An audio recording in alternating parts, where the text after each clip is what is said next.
Gas is the most compressible state of matter because the particles are much farther apart and move more than particles in solids or liquids.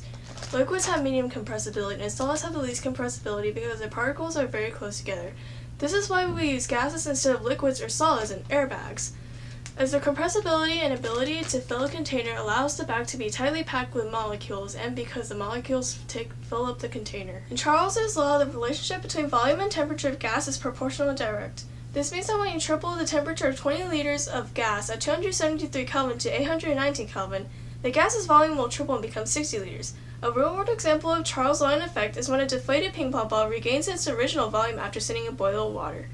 As the temperature of the water increases, the particles inside the ping pong ball speed up and collide with the walls more, and because the pressure increase is constant, the volume increases as well.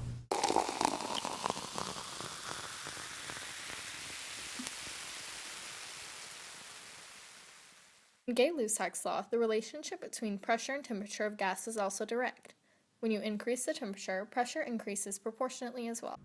A real-world example of Gay-Lussac's law in action can be seen in a candle and container experiment.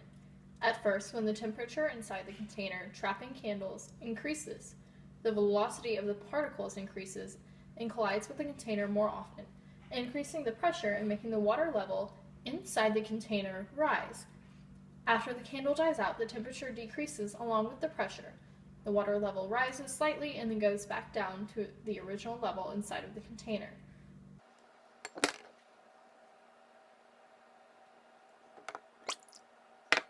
In Boyle's law, the relationship between pressure and volume of a gas is an inverse. This is the only gas law that is not direct. This means that when a pressure of 1 atmosphere doubles to 2 atmospheres, a volume of 10 liters would decrease by half to 5 liters. However, if the pressure halves, the volume will double. A real-world example of Boyle's law takes place in the bottle of soda. When you unscrew the cap, the pressure built up inside the bottle is released and decreases, while the volume increases. This is because when a gas is compressed, the particles have less space to move and will collide with the walls more often, increasing the pressure, while more volume means more space to move around and less collisions are caused, and less pressure.